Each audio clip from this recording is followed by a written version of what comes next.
또 함께 해주시길 바라겠습니다. 오늘 요한복음 14장 말씀은 예수님께서 주신 말씀을 듣는 이 제자들이 굉장히 당황할 그러한 말씀이었어요.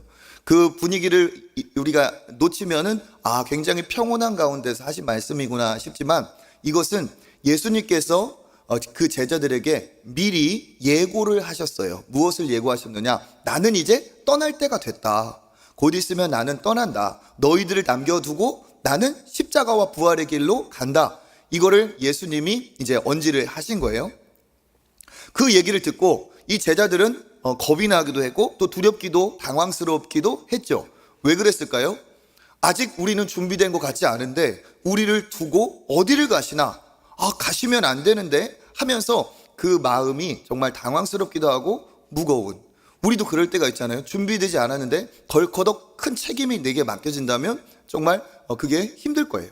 이게 예수께서 그 말씀을 전하셨을 때 그 제자들의 상황입니다. 그래서 예수님은 이 상황에서 그들에게 안심을 주시고 어떻게 그들을 도우실 것인지를 얘기를 하고 계십니다. 우리 14장에 우리 12절 읽어보겠습니다. 내가 진실로 진실로 나를 믿는 자는 내가 하는 일을 그도 할 것이요 그보다 큰 일도 하리니 이는 내가 아버지께로 감이라. 아멘. 이는 내가 아버지께로 감이라 하니 간다 말씀하시는 거죠. 그러면서 뭐라고 합니까? 나를 믿는 자는 내가 하는 일을 그도 할 것이요 나보다 더 큰 일도 하게 될 것이다. 이 말을 격려차 했지만 이 말을 알아듣고자 하는 제자들은 도저히 알아들을 수가 없었어요. 왜 그럴까? 내가 보기에도 예수님은 정말 대단하신 분이고 어마어마한 일을 행하신 분인데 내가 예수님이 한 일을 한다고? 그리고 예수님이 하신 일보다 더 큰 일도 한다고? 와, 그런 일이 진짜 우리에게 있을까? 당황스럽겠죠. 그런데 예수님은 이것을 격려차 앞으로 그런 일이 일어날 것이라고 지금 예고하신 거예요. 그런데 사실 이 말씀은 나중에 성취가 됩니다. 베드로도 예수님이 하지 못했던 3,000명이나 한 번에 회개하는 대설교자가 되었고, 예수님은 갈릴리 땅을 벗어난 적이 없지만 그들은 땅끝까지 이르러 복음을 전하는 진짜 더 큰 일을 했어요. 그런데 지금 상황에서는 이게 이해가 안 되는 거죠. 그러니까 예수께서 이해가 안 되는 이들에게 구체적으로 말씀을 하십니다. 어떻게 내가 너희를 도울 수 있는지. 그러면 우리 13절 14절 같이 한번 읽어보겠습니다. 너희가 내 이름으로 이는 아버지께로 하여금 말미암아 영광을 받으시게 하려 함이라. 내 이름으로 무엇이든지 내게 구하면 내가 행하리라. 아멘. 여기 있는 것처럼 내 이름으로 무엇이든지 내가 행하겠다. 내 이름으로 구하면 무엇이든지 행하리라. 쉽게 말하면 너희에게 내가 특별한 축복을 주겠다. 뭡니까? 무엇의 축복이에요? 기도의 축복이죠. 너희들이 무엇이든지 내 이름으로 구하면 아버지가 들으시고 그 구한 것을 아버지께서 다 어떻게 해요? 행하게 하리라. 그러니까 이것은 뭡니까? 첫 번째, 내가 너희들을 떠나도 너희들이 괜찮다 할 수 있는 건 뭐예요? 바로 기도라는 겁니다. 그러니까 아버지께 도움을 받는 통로가 기도이고, 하나님의 자녀된 자로서 하나님이 주신 특별한 영적인 특권이 바로 기도이고, 나아가서 악한 영에게 우리가 죄의 이 세상에 승리할 수 있는 승리의 그 권세가 기도 안에 있다는 사실이죠. 기도가 영적인 특권이자 무기가 되고 구하는 자에게 하나님께서 주시는 놀라운 축복의 자녀들의 통로, 축복의 통로가 됩니다. 그러니까 이 기도라는 것은 지금 우리에게도 동일한 상황이죠. 예수님이 떠나셨지만 우리가 당황하지 않고 우리가 여전히 예수님이 하신 일을 행하고 예수님이 행하신 것보다 더 큰 일을 행하는 비결이 뭐냐? 그것이 바로 내가 아버지께 예수 그리스도의 이름으로 구하면 무엇이든지 듣고 응답하시겠다는 거예요. 그러니까 이 기도의 권세가 하나님의 자녀에게 주신 아주 특별한 권한이고, 예수님이 떠나시면서 우리에게 약속하신 축복 중에 축복의 통로라는 겁니다. 그러니까 신앙인이 오늘 이 말씀의 제목이 뭐죠? 백전백패와 백전백승의 차이예요. 우리가 이 세상을 살 때 하나님의 자녀로서 정말 여기서 채이고 까이고 넘어지고 그런 인생이 아니라 하나님의 자녀답게 승리하는 비결, 어디를 가든지 주의 도우심으로 우리가 정복하고 다스리는 승리의 비결이 무엇에 있다는 겁니까? 기도의 권세에 있다는 거예요. 그러니까 신앙인들은 기도를 어떻게 해야 됩니까? 무슨 수를 써서라도, 어떠한 노력을 해서라도 이 기도를 체득해야 돼요. 체득한다는 게 뭡니까? 기도를 체질화시킨다는 거죠. 하나님이 어마어마한 정말 핵폭탄과 같은 축복의 통로를, 영적 권세를, 우리에게 자녀된 권세를, 기도의 특권을 주셨는데 이것을 내가 사용하지 않는다? 어떻게 쓰는지를 모르겠다 하면 이것은 정말 안타까운 사실이라는 겁니다. 하나님은 우리가 기도하시길 원하시고 기도하는 자를 통해 일하시기를 원하십니다. 특별히 아들의 이름으로 기도할 때 하나님 기뻐하시고 그 아들의 기도를 응답하심으로써 그 예수께 영광이 올려지기를 하나님은 원하고 계세요. 그래서 예수 그리스도의 이름으로 선포하고 예수 그리스도의 이름으로 기도할 때 놀라운 역사가 일어나는 줄 믿습니다. 그 사도들이 그 이후에 어떻게 합니까? 그래서 예수 그리스도의 이름으로 기도하고 예수 그리스도의 이름으로 악한 영도 쫓아내고 예수 그리스도의 이름으로 안진뱅이도 벌떡 일으키고, 다 누구의 권세? 예수 그리스도의 이름의 권세에 있다는 사실이에요. 이것을 활용하는 게 뭡니까? 기도입니다. 옛날 우리가 봤던 그 동화 같은 이야기에 그 원탁의 기사 엑스칼리버라는 그 신비의 검이 있어요. 어마어마한 특별한 검입니다. 그런데 그 검이 꽂혀 있는데 무용지물이에요. 왜? 뺄 능력이 없으니까, 그것을 빼서 휘두를 사람이 없으니까 아무리 대단한 무기도 그냥 돌덩이하고 똑같은 거예요. 우리에게 하나님이 그 어마어마한 성령의 능력으로 주신 특권이 뭡니까? 기도라는 거예요. 이 기도의 권세를 우리가 사용할 때 우리가 영적인 강자가 되고 영적인 하나님이 기뻐하시는 귀한 축복의 통로가 될 줄 믿습니다. 근데 이게 처음부터 되지 않는다는 거죠. 그래서 이번 주일에 제가 말씀드린 것처럼 예수님의 그 기도의 모범을 따라서 예수님도, 그 능력자이신 예수님도 아버지 하나님과 대면하며 그 위기 상황에, 그리고 중요한 일을 앞두고 기도의 밤을 보내신 것처럼, 그 새벽녘까지 기도하신 것처럼 예수님의 기도의 본을 따라 우리가 그렇게 기도를 체득한다면 우리 역시 그러한 놀라운 기도의 사람, 영의 사람이 된다. 이번 주일에 말씀을 전했습니다. 며칠 안 지났는데 다 기억하고 계시죠? 예. 아이고, 이게 언제, 이번 주예요, 이번 주. 이번 주에 그 말씀을 전했어요. 그러면서 우리가 밤에 기도하고 새벽에 기도하는 것이, 예수님도 기도하셨는데 우리가 그 기도의 본을 따르는 거고, 이 과정이 하나님의 특별한 권세이신 기도를 체득하는 과정이라고 했어요. 특별히 예수께서 홀로 산속에 나가 아버지께 대면하시는 그 시간이 그에게는 내 뜻을 이루는 시간이 아니라 아버지의 뜻을 듣는 시간이었고, 아버지의 뜻을 순종하는 시간이었고, 그 아버지 뜻을 듣고 순종할 때 놀라운 권세가 일었던 거죠. 마찬가지로 기도의 축복, 기도의 권세는 어디 있느냐? 내가 원하는 것을 아버지가 뭐든지 다 들어주는구나, 거기에 특별함이 있는 게 아니라 창조주 하나님을 피조물인 내가 자녀의 자격을 얻어서 그 앞에 대면한다는 것이, 이게 축복이에요. 그렇게 아버지를 대면한 사람은 아버지의 그 위엄과 능력과 그 영광을 맛보게 되고, 그리고 그 아버지 안에서 아버지의 뜻을 깨닫게 되고, 그가 하는 행함, 그가 하는 기도와 간구가 아버지의 역사가 일어날 수밖에 없다는 거죠. 그래서 기도의 이 핵심은 뭡니까? 아버지를 대면하는 거예요. 아버지를 대면하는 거. 이 기도가 여러분에게 체질이 되고 우리의 기도가 우리에게 정말 익숙한 검이 되길 간절히 축복합니다. 하나님의 자녀로서 하나님이 우리에게 특권을 주셨는데 기도를 모른다면 정말 그건 너무 연약한 거고 하나님 보실 때 안타까운 거죠. 기도가 우리에게 능력이 되는 줄 믿습니다. 그래서 예수님이 뭐라고 말씀하셨느냐? 내가 아버지께로 감이라 하면서 괜찮아, 너희들이 할 수 있어. 그 이유는 뭡니까? 나는 떠났지만 너희들이 내 이름으로 구하면 내가 너희들과 함께 있는 것처럼 똑같아. 내가 너희들과 함께 육으로 지금 있지 않는다 할지라도 내 이름으로 구하면 아버지가 들으시고, 이건 뭐예요? 성령으로 예수께서 부활하셔서 보좌 우편에서 충보하신다는 얘기예요. 또 이게 너희들이 내 이름으로 구하면 아버지께서 들으시고 행한다. 그러니까 내가 너희 곁에 없지만 내가 너희 곁에 있는 거나 똑같고, 내가 없어도 내가 했던 것보다 너희가 더 큰 일도 할 수가 있다 얘기를 한 거예요. 그러면서 어때요? 영적 권세, 이 놀라운 기도의 비밀을 말씀을 하신 거죠.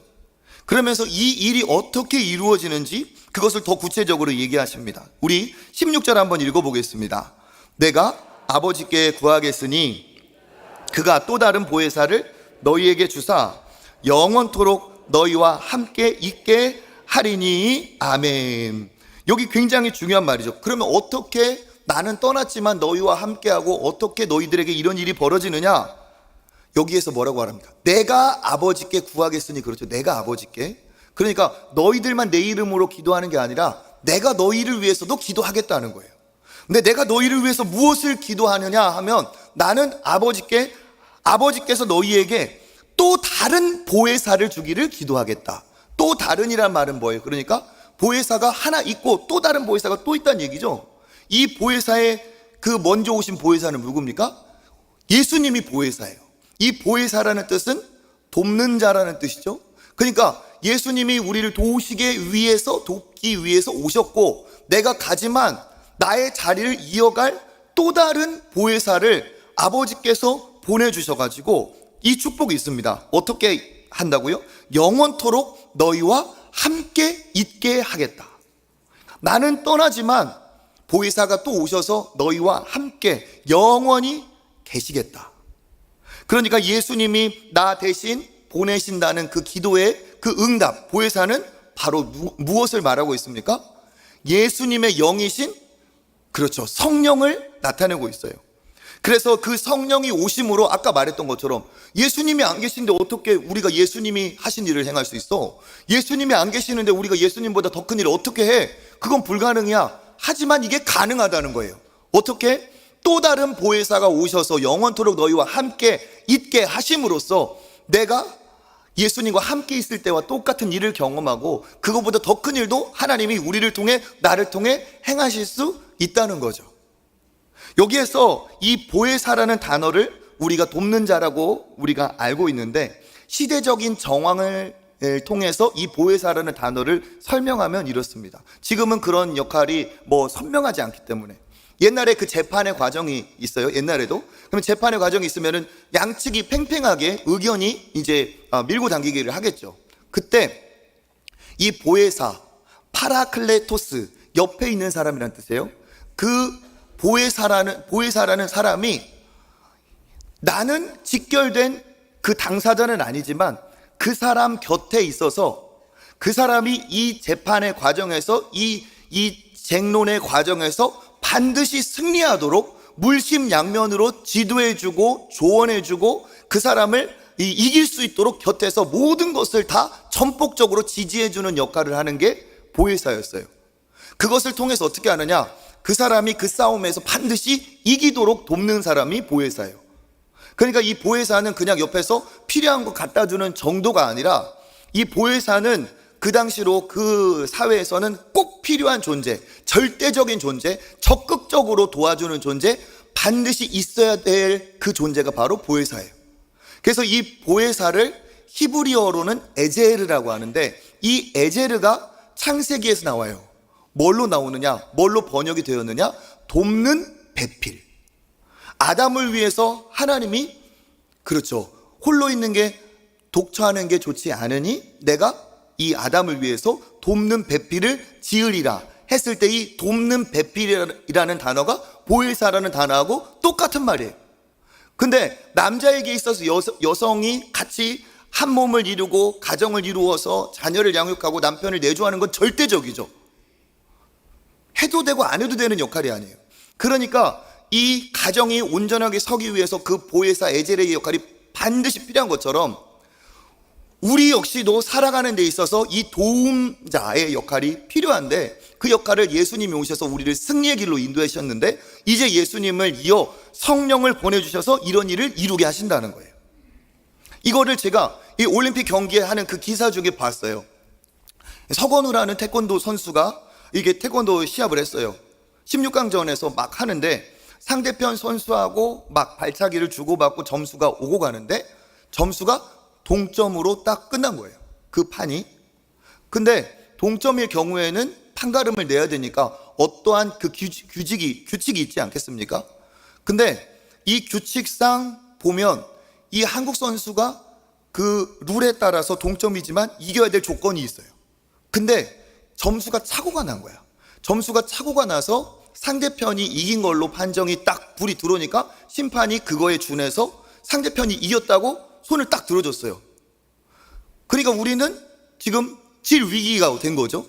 근데 이게 뭐냐, 오류가 날 일도 사실 없기 때문에 항의할 수도 없고, 그리고 설령 그 자리가 지난 다음에 정정을 한다고 하더라도 이 판이, 이 게임이 끝나고 싹 빠지면 다음 선수가 와야기 때문에 항의할 수도 없고 그냥 그렇게 끝난대요. 그러니까 그 상황에서 선수도 당황하고 막 이러는데, 그 선수를 지도했던 멘토와 같은 이전에 금메달을 딴 오에리 코치가 막 어떻게, 그 보신 분이 있을 거예요. 막 경기장으로 들어가서 막 손으로 막 이렇게 가위 표시하면서 아니라고, 이거 아니라고 하면서 막 항변을 하고 저쪽 본부석에 가서 막 따지고, 그러니까 이 경기장이 갑자기 아수라장이 된 거예요. 근데 이 코치는 그렇게 할 수밖에 없었어. 왜? 자기가 어떻게 해서든 이 선수들이 물러가고 다음 선수들이 오면 끝나는 거니까 무슨 수를 써서라도 막아야 되는 거예요. 그러니까 그 사람들이 혹시나 몰라서 점수를 다시 계산해 봤는데 역시나 한국 선수가 진짜 이긴 거예요. 그래서 그 판이 번복이 되고 졌던 판이 이긴 판이 돼서 다시 시합이 생기면서 어떻게 됐냐, 한국 선수가 이겼어요. 만약에 여기에서 선수만 있었다면 이런 일은 벌어지지 않아요. 그런데 그 코치가 뛰어들어가서 막 항의를 하고 했기 때문에 된 거거든요. 그런데 이것 때문에 그 사람은 경기의 이 진행에 차질을 빚었다고 해가지고 징계를 받게 됐대요. 그런데 그 사람이 울면서 인터뷰를 하는데, 내가 이 선수를 어떻게 지도했고 얼마나 고생했는지를 아는데 내가 무슨 수를 써서라도 나는 막아야 했다, 그런 얘기를 하는 거예요. 자기가 좀 희생하더라도 이 선수를 살려야 된다는 생각을 했다. 제가 이 상황을 통해 말하는 게 봐야, 이게 바로 보혜사라는 거예요. 보혜사가 그냥 돕는 사람이 있으면 좋고 없으면 말고, 이게 아니라 절대적으로 필요한 존재라는 거죠, 우리에게. 그러니까 이 세상을 살아가는 선수와 같이 살아가는 우리, 경기장에서 뛰는 것은 우리이지만 우리가 반드시 이기도록 우리를 지지해주고 능력을 부어주고 우리를 강하게 하는 그 보혜사가 있다는 거예요. 그게 바로 뭐냐? 성령이라는 거죠. 그러니까 예수님이 가시고 우리를 위해 부어주신, 내가 간구해서 너희를 위해 부어준 이 보혜사를 입는 사람은 어때요? 이 세상에서 승리할 수 있는 확률이, 이길 수 있는 조건이 굉장히 찾아지는 거죠. 왜? 우리는 우리 스스로 이길 수가 없습니다. 우리의 교만함, 내 자랑, 내 자아, 내 옛 습관, 내 생각대로 끊어지거나 없어진 듯 하지만 다시 살아나요. 그죠? 내 안 좋은 습관들, 세상이 그렇게 돌아가기 때문에 그 유행과 나를 몰아가는 그 엄청난 그 세상의 조류 바람에 나 혼자 버틸 수가 없어요. 그리고 더더욱 우리에게 승산이 없는 이유는 뭐냐? 보이지 않지만 존재하는 영적인 대적인 사탄 마귀가 우는 사자와처럼 우리를 간교하게, 때로는 광명의 천사처럼 우리를 노리고 있습니다. 그러니까 사람들은 이 악한 영의 존재를 모르는 사람은 그런 게 어딨어 하면서 당하고 지나가는 거고, 존재를 인식한다 할지라도 내 육의 능력으로, 내 능력으로 이 악한 영을 이길 수가 있겠습니까? 없습니까? 없다는 거예요. 그러니까 우리는 나 홀로 제자들과 똑같이 예수님 떠나시면, 예수님이 우리를 위해 아무것도 베풀어 주지 않으면 우리는 백전백승이 아니라 백전백패할 연약한 인간이라는 사실입니다. 사탄이 역사하면 정체도 모르고 당할 수밖에 없어요. 그렇기 때문에 오직 승리의 비결은 뭐냐? 내가 너희를 위해 구할 그 성령, 그 보혜사가 오시고 그 보혜사가 너와 영원히 함께 할 때 우리에게 승산이 있다는 사실입니다. 그 진리의 영이신 성령이 어떻게 행하시냐? 17절 읽어보겠습니다. 그는 진리의 영이라 세상은 능히 그를 받지 못하나니 이는 그를 보지도 못하고 알지도 못함이라. 그러나 너희는 그를 아나니 그는 너희 함께 거하시며 또 너희 속에 계시겠습니다. 아멘. 그는 진리의 영이신데 어떻게 계신다고요? 너희와 함께. 그런데 그 함께하는 방식이 어디예요? 우리 속에. 그렇게 우리와 함께 하신다는 거예요. 세상의 종교와 달라요. 세상의 종교는 네 안에 능력이 있다, 네 안에 거인을 깨워라, 네가 수행하고 정진하고 네가 노력하면 네가 된다. 이게 자력 종교, 세상의 종교들이에요. 네가 노력하면 된다. 그런데 아버지는 그게 아니에요. 우리 안에 선한 것이 없기 때문에, 능력이 없기 때문에 내가 너희에게 왔다. 내가 너희를 떠나지 않게 하려고, 잠시라도 나를 놓치지 않게 하려고 내가 너희 안에 살겠다 하는 거예요. 그러니까 나에게서 무슨 선한 능력이 있겠습니까? 100년을 노력하면 된다, 1000년을 노력하면 된다, 억만 겁을 하면은 해탈이다. 아니에요. 우리는 살면 살수록 더 넘어지고 쓰러지고 더 죄만 쌓일 연약한 인생입니다. 산다고 우리가 더 깨끗해질 수 있어요? 산 만큼 더러워지지. 우리에게 능력은 외부로부터 주어져야 돼요. 그런데 우리에게 그렇게 이 대적보다 강한 분이 오셔야 우리가 이길 수 있죠. 그분이 누구십니까? 아버지예요, 아버지. 그래서 예수님이 또 이런 얘기도 하셨죠. 내가 너희를 고아와 같이 버려두지 않고 내가 너희에게로 오리라. 걱정하지 말아라. 나는 가지만 아버지가 너희를 지켜주신다 얘기하고 있어요. 그래서 내 안에 오신 성령이 나에게 임하심으로 나에게 새로운 일이 벌어지기 시작한다는 거예요. 내게 오신 성령으로 어떤 일이 벌어지느냐, 우리가 잘 아는 말씀이죠. 사도행전 1장 8절 읽어보겠습니다. 오직 성령이 너희에게 임하시면 너희가 권능을 받고 예루살렘과 온 유대와 사마리아와 땅끝까지 이르러 내 증인이 되리라. 아멘.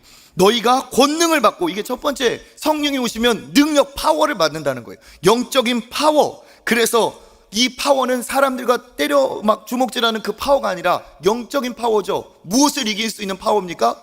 내 안에 있는 죄, 내 있는 옛 자아, 그리고 악한 세상, 이 악한 세상의 그 풍조, 그리고 이 세상을 잡고 있는 악한 영들을 이기려면 우리의 육의 힘으로는 이길 수 없어요.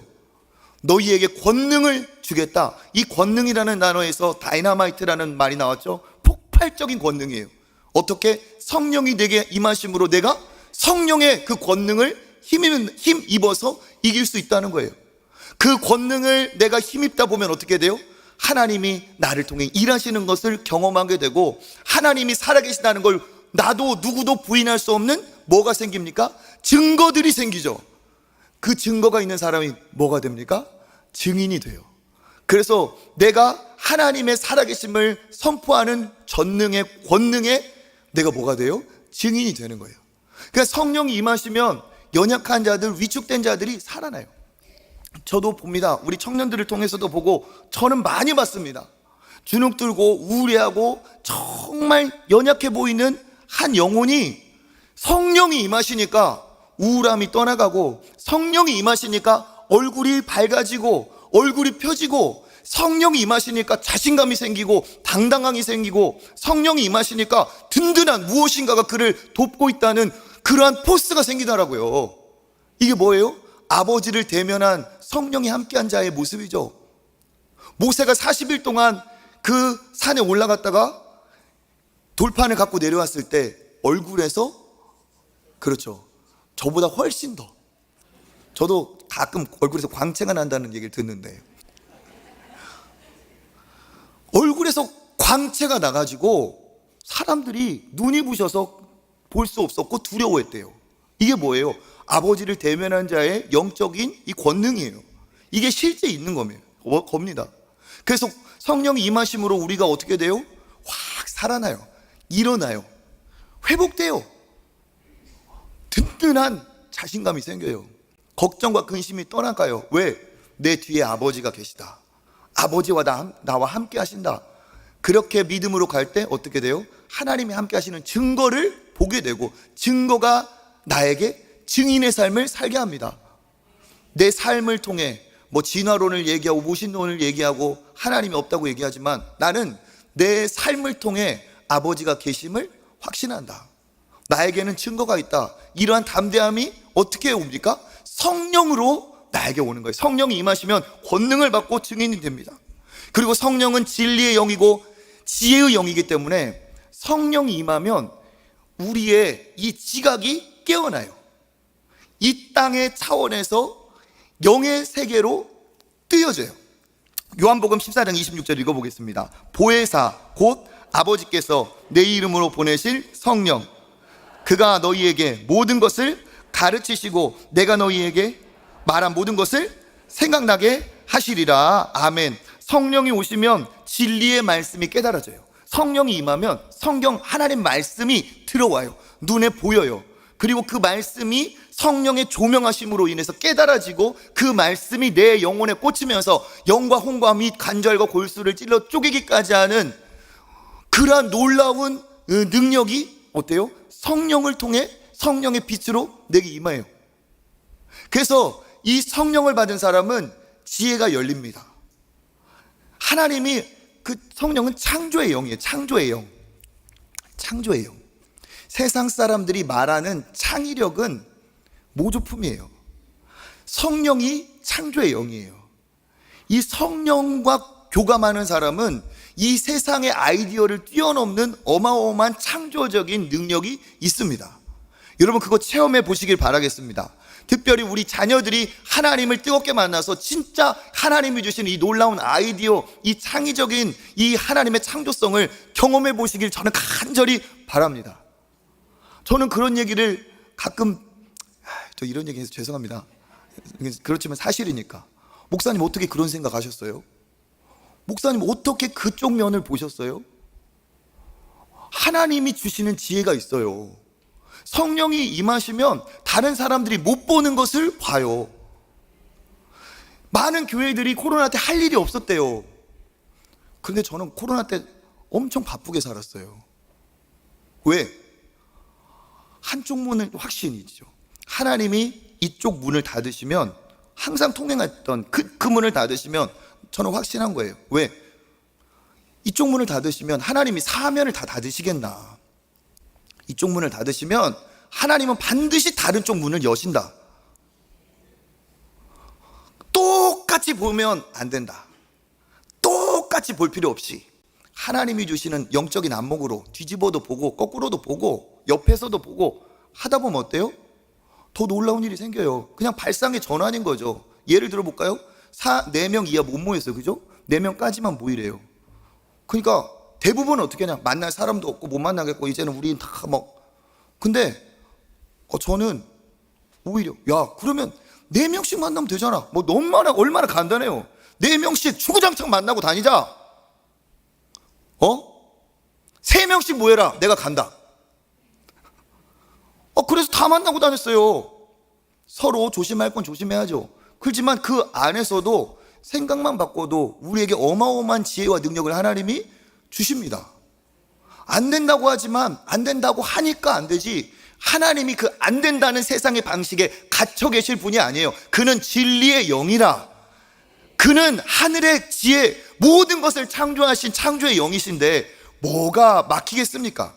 그러니까 능력은 뭐예요? 아버지께로부터 임하는 거예요. 그러니까 내가 하나님 앞에 성령으로 충만하면 공부하는 것도 눈이 띄어지게 되어 있어요. 우리 자녀들 너 공부해야 하는데 수련회 가면 안 된다, 너 공부해야 되는데, 이런 거 할 필요 없이 많이 보내세요. 하나님을 만나고 돌아오면 하나님이 주시는 그 지혜로 공부의 목적도 발견하고 공부의 지혜도 발견해요. 이건 저도 경험한 거고 저를 통해서 많은 사람들도 확인을 하고 저도 했어요. 여러분, 성령이 임하시면 어마어마한 일이 벌어져요. 그래서 오순절 마가의 다락방에 임했을 때 배우지도 않은 외국어로 막 얘기하고 다녔잖아요. 배우지도 않은 외국어로 기도하고 그걸로 전도했어요. 그 베드로에게 결정적인 변화가 언제 일어났습니까? 오순절 성령 받고 나서, 그 전까지 부활을 목격했지만 그래도 내가 물고기 잡으러 가야지 그랬던 베드로가 성령을 받고 나서부터 마치 장작더미만 막 쌓여있던 그의 인생에 불이 탁 떨어지니까, 우리 옛날에 있죠? 수련회 같은 거 갔을 때 막 철사로 막 이렇게 묶어가지고, 우리 옛날에 그 선생님들 얼마나 수고하셨습니까? 장작더미 있고 막 거기다 기름을 찍어 주여 할 때 막 철사주에서 다 하잖아요. 요즘은 이런 낭만이 없어. 그런 것처럼 베드로의 인생이 아버지께 받은 은혜는 있지만 어떻게 살아야 될지 방향성이 없었어요. 그냥 장작더미만 쌓아둔 것 같은 그런 인생에 성령의 불이 딱 임하시니까 사람들이 새술에 취했다라고 조롱할 때 아니다, 우리는 술에 취한 것이 아니다 라고 하면서 시작해서 예수 그리스도를 전하고 그 놀라운 메시지에 사람들이 감동하고 뒤집어져서 이제 우리가 어찌할꼬, 형제여 우리가 이제 어찌할꼬 탄식을 하게 하고 주 예수를 믿으라, 회개하면 아버지께서 너에게 성령을 주신다. 그날 회개하고 성령을 받은 수가 3,000이나 됐어요. 남자만. 예수님은 이런 일을 못 하셨어요. 안 하셨어요. 그런데 성령 받으니까 베드로가 하는 일이 벌어졌어요. 이게 뭡니까? 권능이 임하고 지혜가 임하면 이런 일이 벌어진다는 사실이에요. 또 성령이 임하면 어떻게 되느냐? 기쁨이 충만해집니다. 성령이 임하면 기쁨이 있어요. 세상의 기쁨과는 차원이 달라요. 오락 예능 프로그램 보세요. 우리에게 그 웃음이 얼마나 가는지, 그 예능인들이 웃긴 그 웃음이 우리에게 잠깐 왔다가 그 기쁨이 어떻게 돼요? 아, 두고두고 웃겨. 그 개그맨 마음에 새겨야겠어. 너무너무 웃겨. 그게 생각할수록 웃기고 즐겁고 기쁘고 그럽니까? 아니에요. 한 번 웃고 끝나요. 그냥 반짝하고 없어져요. 찰나, 순간. 없는 기쁨을 만들어내려고 하고 쥐어짜내려고 하는 게 세상의 기쁨이에요. 세상은 우울합니다. 기쁨의 근원이 없기 때문에 그래요. 왜? 죄와 사망이 있기 때문에 세상에는 기쁠 일이 없어요. 열심히 살아도 기쁠 일이 없어요. 노력해도 기쁠 일이 없어요. 그런데 성령이 임하시면 죄와 사망에서 해방당하고 하나님 나에게 영원한 승리를 주시고 소망을 주셔서 지금 죽어도 천국에서 눈뜰 수 있는 놀라운 꿈과 비전을 주시고 이제 하나님 만나러 갈 때까지 그 길을 멋지게 믿음으로 살아가겠다는 그 소망이 생기면서 성령이 함께하는 자에게는 그 안에 기쁨과 감사와 만족이 어떻게 해요? 흘러넘치게 되어 있어요. 예수님이 뭐라고 말하셨습니까? 다 내게로 와서 마셔라. 내가 주를 먹는 자는 기쁨이 그 생수의 강에, 그 배에서 생수의 강이 흘러넘치리라 한 것처럼 생수의 강이 터지는 거예요. 이게 기쁨입니다. 이 기쁨 데살로니가전서 1장 6절 읽어보겠습니다. 너희는 많은 환난 가운데서 성령의 기쁨으로 말미암아 말씀으로 받아 우리와 주의 본받은 자가 되었으니 아멘. 여기 보세요. 많은 환난 가운데서 성령의 기쁨으로, 그러니까 이건 뭐예요? 환난을 뚫어버리는 기쁨이에요. 이런 기쁨이 어디 있냐? 맛보지 못하면 체험하지 못해요. 진짜 환난이 있고 고통이 있어도 진짜 기쁨의 근원이 내게 있기 때문에 고통과 환난이 있어도 성령이 주는 기쁨은 그 고난을 뚫고 넘어가서 말씀을 받아 주를 본받는 자가 되게 하는 능력이 있습니다. 이게 진짜 기쁨이죠. 세상에는 없는 기쁨. 또 사도행전 5장 41절 사도들은 그 이름을 위하여 능욕받는 일에 합당한 자로 여기면서 기뻐하면서 공회 앞을 떠나니라. 아멘. 사도들이 그 이름 예수 그리스도 때문에 능욕을 받았습니다. 능욕. 정말 이거는 육체적으로 정신적으로 엄청난 고난을 당한 거예요. 능욕을. 그랬는데 이들이 후회하면서 한탄하면서 절망적으로 공회 앞을 떠났다고 써 있습니까? 아니라는 거예요. 이 능욕받는 일에 합당한 자로 나를 사용해 주신 하나님께 감사하며 어떻게 해요? 그것을 기뻐하면서, 그러니까 능욕을 받고서도 그것을 이겨내는 기쁨이라는 거예요. 세상이 어찌하든지 나는 기뻐하는 거예요. 이 기쁨은 중심이 이동한 거예요. 그 이름을 위해서 능욕받은 게 기뻐하는 거죠. 이전에는 나 중심, 내가 좋아야 기뻤어. 그런데 성령을 받고 나서는 이 기쁨의 중심축이 이동한 거예요. 어떻게? 아버지가 성령으로, 예수 그리스도로 인해 내가 능욕을 받은 것을 기뻐한다. 그 기쁨의 중심축가 아버지께로 이동한 거예요. 내가 힘들지언정 아버지의 영광이 된다면 그것은 나에게 기쁨이 된다는 거죠. 이와 같은 놀라운 반전이 어디에서? 성령을 받음으로써 다 일어나요. 성령으로 일어나는 일은 이 말고도 어마어마하게 많지만 여기까지 하고 이제 나중에 하고요. 그러면 이 성령을 그러면 어떻게 받아야 되는가? 이 성령을 어떻게 받아야 되는가? 성령이 내게 임하셔야 내가 이길 텐데, 첫 번째는 예수 그리스도를 구주로 영접하고 내가 성령을 모셔야 돼요. 영접한다는 거죠. 거듭나야 돼요. 이거는 많이 얘기했고 그 다음이 또 중요하니까. 그런데 이 성령을 받은 것이 온전히 우리가 이길 수 있는 조건을 갖춘 거는 아니라는 거예요. 왜? 그 성령이 내게 오셨지만 이제 완전히 나를 사로잡으셔야 내가 이기는 거거든요. 그러니까 성령을 모신 내가 성령으로 완전히 사로잡힌 것을 뭐라고 하느냐? 성령 충만이라고 해요. 그러니까 성령이 오시면 내가 이길 수 있는 능력을 가진 건데 어떻게 실제적으로 누가 이기느냐? 성령이 충만한 사람이 이깁니다. 성령이 충만하다는 건 뭐예요? 내가 하나님께 완전히 잠겨서 내 안에 주님이 역사하시고 내 인생의 주도권이 나에게서 아버지께로 넘어가고 나는 주의 말씀을 순종하고 내 인생에서 내 뜻이 아니라 아버지의 뜻이 전적으로 이루어지기를 바라며 내 삶을 의탁하는 것이 성령 충만이에요. 그러면 내 삶을 내가 주도하는 것이 아니라 나는 따라가고 성령이 나를 이끌어가죠. 그럼 어떻게 돼요? 백전백승이 되는 거예요. 왜?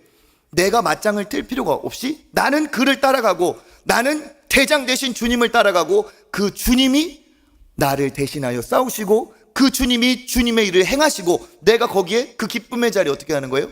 동참하는 거죠. 동참하는 거. 그러니까 이 성령 충만은 그냥 겨우 갈증이 있을 때 목을 축이는 정도가 아니라 막 긁어 모아서 막 어떻게 하는 그런 정도가 아니라 생수의 강이 흘러넘치는 충만한 상태예요. 그러니까 우리가 구해야 될 건 뭐냐? 성령의 충만함이라는 거예요. 성령의 충만함. 이 성령의 충만함은 어디로부터 오느냐? 아버지와 함께함으로. 아버지와 함께함으로. 누가복음 4장 1절 읽어보겠습니다. 예수께서 성령의 충만함을 입어 요단강에서 돌아오사 광야에서 40일 동안 성령에게 이끌리시며 마귀에게 시험을 받으시더라. 아멘. 무엇을 받은 다음에 마귀에게 가셨어요? 성령의 충만함을 입어. 성령의 충만함을 입어. 그리고 그 성령의 충만함은 뭐냐? 우리 20절 읽어보겠습니다.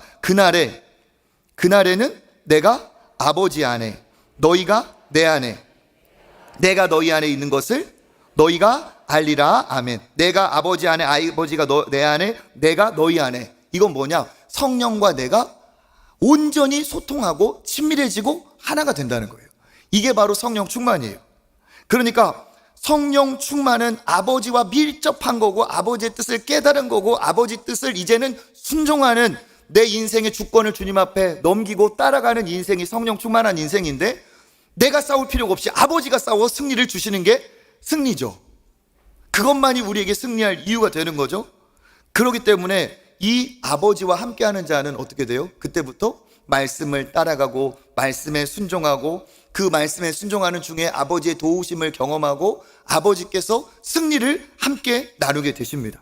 그러니까 관건은 뭐냐? 내 능력을 키우는 게 아니라 내가 성령 충만해지는 것이 승리의 비결이라는 사실입니다. 이 성령이 오시는 것은 아버지께서 하시는 일이기 때문에 이건 하나님의 영역이에요. 그런데 성령으로 충만한 것은 아버지가 나에게 주시는 은혜이지만 이건 나의 노력이 포함되는 거예요. 나의 노력이. 그러니까 구원은 내가 하나님께 받는 거지만 구원의 은혜 안에 거하면서 풍성히 그 은혜를 체험하는 건 내가 의지적으로 행해야 될 바라는 거예요. 그래서 성경은 성령을 충만을 받으라고 명령하고 있어요. 우리가 잘 아는 에베소서 5장 18절 읽어보겠습니다. 술 취하지 말라. 이는 방탕한 것이니 오직 성령으로 충만함을 받으라. 아멘. 여기도 명령하고 있죠. 오직 성령으로 충만함을 받으라. 명령하고 있어요. 나에게 하신 명령이에요. 그러니까 성령의 오심과 성령의 충만함이 사실은 구별이라는 거예요. 그런데 이거를 구별하지 않을 때가 있는데 뭐냐? 그럴 때도 있어요. 성령이 오시면서 충만해지는 경우가 있어요. 성령이 오시면 바로 충만함을 마가의 다락방에서 행하셨던 것처럼 성령이 오시고 충만하게 되는 경우도 있는데 성령이 오시고 충만이 이 이후에 오는 경우도 있다는 사실이에요. 그러니까 우리에게 뭐라고 말하느냐? 너희들 성령의 충만함을 받으라고 명령을 하시는 거예요. 그러니까 여기가 다 예수 안에서 구원받았다면 성령을 모시는 분인데 승리는 누가 경험하느냐? 성령의 충만함을 받는 사람이 경험한다는 사실입니다. 이 성령의 충만함은 어떻게 받느냐? 사모함으로 받아요. 사모함으로. 은혜를 사모하듯이 사모함으로. 여러분, 이제 핵심이 이제 끝나가고 있어요. 네. 저도 이제 막 준비해서 막 하나라도 더 이렇게 얘기하려니까 이 새벽에 열변을 토하면서 하는데 진짜 대단하세요. 이 새벽에 이렇게 듣고 계신다는 게 참 비범하신 분들 같아요. 네. 잘 따라오고 계시죠? 성령의 충만함이 있어야, 성령을 받아도 성령의 충만함이 있어야 이긴다. 그럼 성령의 충만함은 누가 받냐? 아버지는 간절히 구하는 자를 기뻐하세요. 이거를 착각하면 안 돼. 뭐냐면 은혜를, 임재를 사모해야 되는데 그런 마음이 간절한 거예요. 내가 오늘 예배를 나왔는데 은혜 받고 싶은 마음 없는 사람이 어디 있겠습니까? 다 은혜 받고 싶어요. 그런데 은혜는 솔직히 누가 받냐면, 내가 하나님 오늘 진짜 이 예배에서 하나님의 임재를 정말 간절히 사모합니다. 진짜 나에게 하나님 말씀 주시기를 원합니다. 내 찬양을 진심으로 하나님 앞에 올려드립니다. 아버지, 내 간구를 정말 하나님 앞에 진실되게 하나님 부르짖습니다. 하나님, 이 시간에 나에게 진짜 말씀해 주시고 나에게 임하시고, 내가 진짜 오늘 교회로 오며 이 예배 자리에 오며 하나님, 내가 은혜 받지 않고는 절대로 한 발자국도 나갈 마음이 없습니다. 이런 마음으로 오는 것이 사모함이에요. 그러니까 누구나 사모함으로 오지만 이 사모함은 소수예요. 성령의 임재, 성령의 충만함은 이것이 돼야 돼요. 특히 예배의 자리에서, 일상에서 이 성령의 임재를 느낀 사람이 결국 어떻게 되느냐? 성령의 충만함을 받을 확률이 높습니다. 그래서 성령의 충만함을 받으려면 어떻게 해요? 성령의 임재를 늘 갈망해야 됩니다. 그리고 누구를 사랑해야 돼요? 예수님을 사랑해야 돼요. 예수님을 사랑한다는 건 어떤 뜻이냐? 우리 15절과 21절 읽어보겠습니다. 너희가 나를 사랑하면 나의 계명을 지키리라. 21절, 나의 계명을 지키는 자라야 나를 사랑하는 자니, 나를 사랑하는 자는 내 아버지께 사랑을 받을 것이요 나도 그를 사랑하여 그에게 나를 나타내리라. 아멘. 예수님을 사랑하는 자가 성령을 받아요. 그러면 예수님을 사랑하는 자가 뭐예요? 나의 계명을 지키는 자라야 나를 사랑하니. 그러니까 그의 일상이 하나님 앞에 순결하고 정결하여 아버지의 말씀을 순종하는 사람이 성령의 충만함을 받습니다. 이제 시간이 얼마 없어서 바로바로 넘어갈게요. 누가 받느냐? 그 다음 누가복음 11장 13절에 보면 이렇게 써 있어요. 너희가 악할지라도 자식에게는 좋은 것으로 줄 알거든 하물며 아버지께서 너희에게, 구하는 너희에게 무엇을 주지 않겠느냐? 성령을 주시지 않겠느냐? 성령을 구하는 거죠. 그런데 어떻게 구하냐? 그들이 어떻게 받으라 했나? 사도행전 1장 14절 읽어보겠습니다. 여자들과 예수의 어머니 마리아와 예수의 아우들과 더불어 마음을 같이하여 오로지 기도에 힘쓰더라. 아멘. 그러니까 구하는 자에게 아버지께서 성령을 주신다는 믿음을 가지고 여기 있는 것처럼 더불어 마음을 같이하여 오로지 기도에 힘쓸 때 성령이 역사하는 거예요. 오늘 이 말씀을 여러분 메모하신 분들은 다시 보시고 다시 한번 이렇게 살펴보세요. 영상을 통해서도. 그래서 어떻게 되느냐? 결국 성령의 인재를 갈망하는 자가 아버지의 말씀을 따라 사는 순종의 삶을 통해 하나님의 기쁨이 되고, 그 과정 중에 아버지께서 나에게 성령을 주실 것이라는 믿음을 가지고 더불어 함께 모여 오로지 기도에 힘쓸 때 성령의 충만함을 받습니다. 그래서 그냥 교회 다니는 것과 성령 충만하고 교회 다니는 거 달라요. 그냥 성령을 모신 사람과 성령의 충만함을 갖고 있는 사람은 달라요. 어떻게? 주도권이 완전히 넘어가 버렸기 때문에 그리스도의 향기가 짙게 배어져 나오고 성령의 열매가 그에게 있고, 그리고 선한 영향력, 영적 권세가 그에게 드러날 수밖에 없어요. 그리고 성령의 충만한 사람의 변화 중에 한 가지가 뭐냐? 말이 바뀌어요. 말이.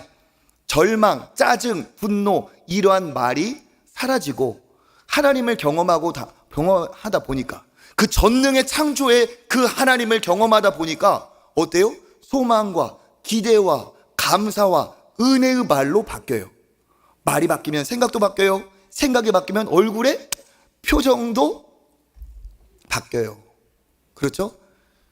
영양크림, 링클 프리 케어, 이거 바르는 것도 중요하지만 성령이 임하면 얼굴도 바뀌게 돼 있어요. 그래서 딱 보면 알아요. 성령 충만한 사람은 나이가 들어서 어쩔 수 없이 생긴 주름도 미소의 주름이에요.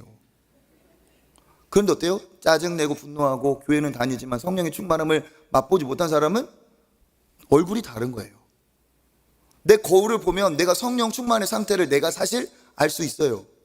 성령 충만하면 감사와 기쁨이 내 안에서 요동을 치는데 내 얼굴이 짜증내고 인상 쓰고 거친 말을 할 수가 없습니다.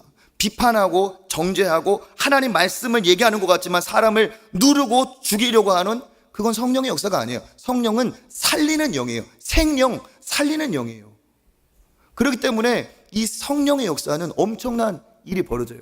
그가 있는 곳에는 그래서 갈등도 떠나고 아픔이 치유가 되고 위로와 감사가 넘치고 그 은혜의 파장이 넘쳐날 수밖에 없습니다. 목회도 마찬가지예요. 제가 존경하는 목사님들은 다 성령이 인도하시는 목회를 하셨어요. 그러니까 항상 그분들의 말은 뭐였냐? 목회는 재밌다. 목회는 즐겁다. 목회는 신난다. 목회는 심지어 무슨 말이에요? 사실 성령을 따라가면 목회 쉽다. 그런 얘기를 하세요. 그런데 성령의 인도함을 받지 못하면 고생길이고 가시밭길이라고 하죠. 성령이 하시면, 성령을 따라가면 이와 같은 일이 벌어집니다. 성령을 따라가면 목회만 잘 되는 게 아니라 공부도 마찬가지예요. 직장 생활도 마찬가지입니다. 성령을 따라가면 성령이 임하시면 권능을 받고, 성령이 임하시면 공부에서도 능력이 나타나고 지혜의 영이 임하시는데, 그죠? 고인이 되셨지만 제가 존경하는 고 정필도 목사님은 서울대 나왔어요. 경기 중 경기고 서울대 나왔어요.